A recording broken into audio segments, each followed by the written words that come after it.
ମାନେ ଯଦି ଆପଣମାନେ ଇଣ୍ଟରେଷ୍ଟେଡ୍ ଅଛନ୍ତି ପ୍ରାୟତଃ ଆମର ଓଡ଼ିଶାରେ ସବୁ ଡିଷ୍ଟ୍ରିକ୍ଟରେ ନବୋଦୟ ଅଛି। ଯଦି ଆପଣମାନେ ଆପଣଙ୍କ ପିଲାମାନଙ୍କୁ ଇଣ୍ଟରେଷ୍ଟେଡ୍ ଅଛନ୍ତି ନବୋଦୟରେ ପଢ଼ିବା ପାଇଁ ତାହେଲେ ଆପଣ ନିଶ୍ଚିନ୍ତ ପଢ଼ାନ୍ତୁ, ଟ୍ରାଏ କରନ୍ତୁ। ଫ୍ରେଣ୍ଡସ୍ ନମସ୍କାର, ଜୟ ଜଗନ୍ନାଥ।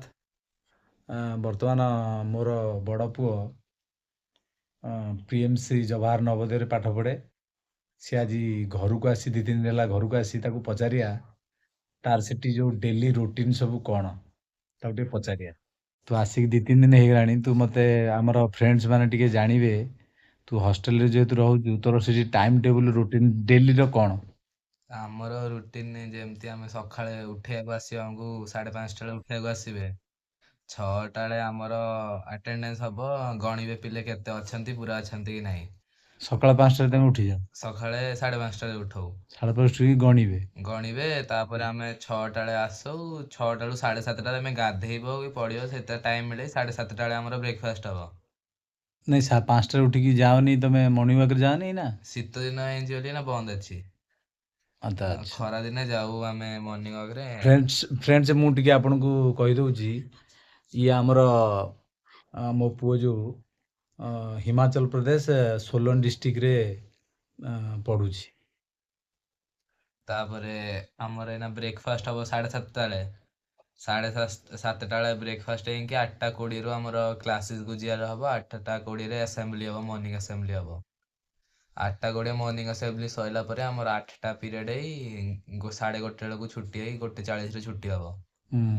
ତାପରେ ଆମର 2ଟା ବେଳେ ଲଞ୍ଚ ଥାଏ।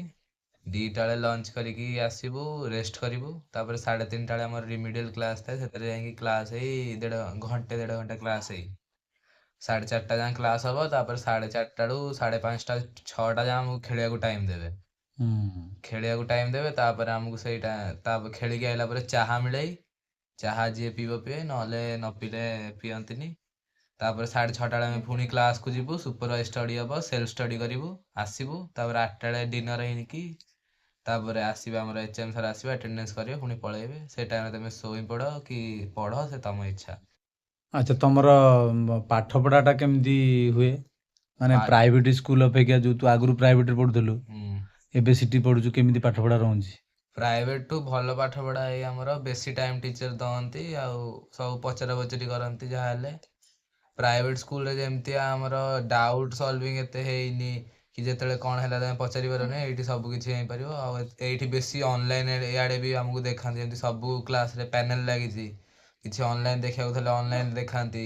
ଯେମିତି କେମିଷ୍ଟ୍ରି ଫିଜିକ୍ସ ହେଇଗଲା, ତାର ଲ୍ୟାବ୍ ଅଛି, ସେଥିରେ ଯାଇକି ଆମକୁ ଏକ୍ସପେରିମେଣ୍ଟ ଯେମିତି କରାନ୍ତି। ଯେମିତି ଧର ଘରେ ଥିଲେ ତୁ ସୋସିଆଲ ମିଡ଼ିଆରେ କନେକ୍ଟ ଥାଆନ୍ତୁ, ସେଠି ଆଉ ସୋସିଆଲ ମିଡ଼ିଆ କନେକ୍ଟ ହେଇପାରୁନି, କ'ଣ କରୁଛୁ ସେଥିପାଇଁ? ସେଥିପାଇଁ ଆମର ଲାଇବ୍ରେରୀ ଅଛି। ଲାଇବ୍ରେରୀରେ ଆମର କମ୍ପ୍ୟୁଟର୍ସ ଲାଗିଛି, ସେଥିରେ ଆମକୁ ସବୁ ସଣ୍ଡେ ଯିବାକୁ ଦଅନ୍ତି, ଯେ ସେଇଠି କିଏ ପଢ଼ିପାରିବ କି କୁଆଡ଼େ ସୋସିଆଲ ମିଡ଼ିଆରେ କନେକ୍ଟ ରହିପାରିବ। ନ୍ୟୁଜ୍ ପେପର୍ ଆସି ଆମର ସବୁଦିନ ହାଉସ୍ରେ, ତାକୁ ପଢ଼ିକି ଆମେ କନେକ୍ଟ ରହିପାରିବୁ। ଆଉ ସେମିତି କିଛି ନାହିଁ କନେକ୍ଟ ରହିପାରିବୁନୁ।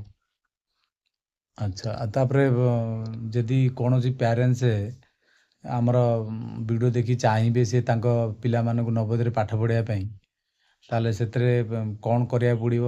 କେବେଠାରୁ କେଉଁ କ୍ଲାସ୍ରୁ ଷ୍ଟାର୍ଟିଂ ଟିକେ କହିଲୁ?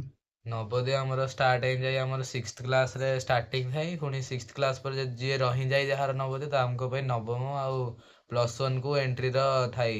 ସେଥିରେ ଆମର ଏଣ୍ଟ୍ରିର ଗୋଟେ ଆସେ, ଆମର ଡେଟ୍ ଆସେ, ସେଦିନ ରେଜିଷ୍ଟର କରିବାକୁ ଥାଏ। ସେଥିରେ ହେଉଛି ରେଜିଷ୍ଟର କରିକି ତାମାନେ ନା ତୁ କହିବା କଥା ପଞ୍ଚମ ଶ୍ରେଣୀରେ ପିଲାଙ୍କୁ ଟ୍ରାଏ କରିବାକୁ ପଡ଼ିବ। ପଞ୍ଚମ ଶ୍ରେଣୀ ଯେତେବେଳେ ଥିବେ, ଷଷ୍ଠ ପାଇଁ ଟ୍ରାଏ କରିବାକୁ ପଡ଼ିବ, ପେପର୍ ଦେବାକୁ ପଡ଼ିବ। ପେପର୍ ଆମର ଜାନୁଆରୀ ମାସରେ ହେଇ କେବେ କେବେ ସେ ଜାନୁଆରୀ ଫେବୃଆରୀ ସେଇ ମାସରେ ହେଇକି ଆମର ରେଜଲ୍ଟ ଏପ୍ରିଲରେ ଆସିଯାଏ।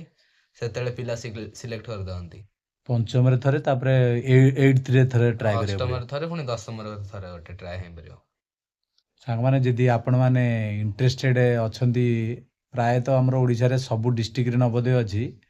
ଯଦି ଆପଣମାନେ ଆପଣଙ୍କ ପିଲାମାନଙ୍କୁ ଇଣ୍ଟରେଷ୍ଟେଡ୍ ଅଛନ୍ତି ନବୋଦୟରେ ପଢ଼ିବା ପାଇଁ, ତାହେଲେ ଆପଣ ନିଶ୍ଚିନ୍ତ ପଢ଼ାନ୍ତୁ, ଟ୍ରାଏ କରନ୍ତୁ।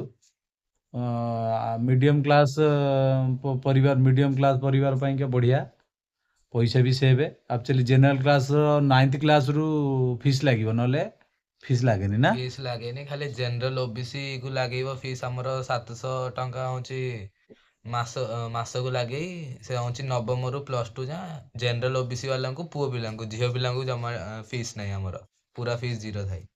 ଫି 0 9th ରୁ ଜେନେରାଲ କୁ ଖାଲି ଲାଗିବ। ଜେନେରାଲ ଆଉ ଓବିସି କୁ ଲାଗି ଆମର 700 ଟଙ୍କା ପର ମନ୍ଥ ଲାଗି 600 ଟଙ୍କା ପର ମନ୍ଥ ଲାଗି। ସାଙ୍ଗମାନେ ଆପଣମାନେ ଟ୍ରାଏ କରନ୍ତୁ। ଆପଣଙ୍କ ପିଲାମାନେ ଯଦି ନବୋଦୟରେ ପଢ଼ିବା ପାଇଁ ଚାହୁଁଛନ୍ତି ଆପଣମାନେ ଟ୍ରାଏ କରନ୍ତୁ। ଆଉ ଗୋଟେ ଭିଡ଼ିଓ ନେକ୍ସଟ ଭିଡ଼ିଓରେ ଆଉ କିଛି କହିବା ଆପଣମାନଙ୍କୁ। ଆଜି ପାଇଁ ଭିଡ଼ିଓ ଏତିକି। Bye bye.